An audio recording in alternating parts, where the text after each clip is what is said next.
المألوف. يعني أنا استوقفتني اللوحة التي دمج فيها بين اللير أو طبقة من طبقات الشجرة الحقيقية وعالجها بألوان ومواد فنية معينة، وبين الألوان الخلابة الزيتية اللي في اللوحة. فهو يعني علاقته بالطبيعة وعلاقته بالشجر واستلهام الشجر أو استلهام الطبيعة في أفكار يريد أن يقولها أو أن يجسدها، أفكار إنسانية، أفكار عن معاناة الإنسان في كل مكان.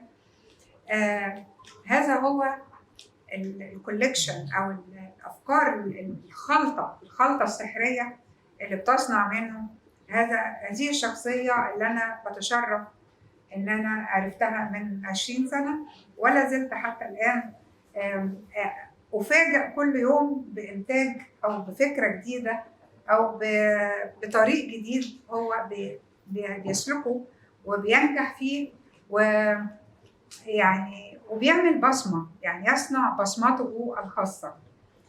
فأنا سعيدة النهاردة وبهنيك، وسعيدة جدا إنك اخترت كمان بذكائك، برضو ذكائك الإداري اللي هو المحور الأول، اخترت هذا المكان لأن هذا المكان له معنى.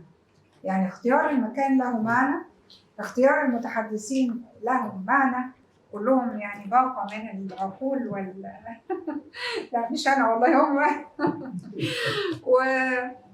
واختيار الفكرة والصليب الأحمر، الهلال الأحمر، أنا آسفة، والصليب الأحمر طبعا كلنا إخوة يعني. يعني إن هو يكون المكان اللي بيوضع فيه نصف إيرادات هذا المعرض.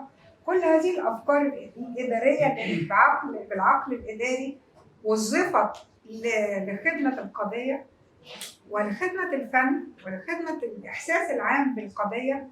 أنا الحقيقة شابوه، برفع لك دايما القبعة في هذه الخلطة، لأن احنا ممكن نكون بنكتب كويس لكن ما نعرفش مثلا نسوق لشغلنا، ما نعرفش نقول نربط بين اللي بنعمله وبين قضية ما. فأنا يعني أنا بالصدفة ربطت طبعا بين عملت ده لكن قصدي أقول إنه عنده هذه الخلطة بين الثلاث محاور، ويستطيع من خلالهم أن يعني يصنع شيئا له معنى ويبقى.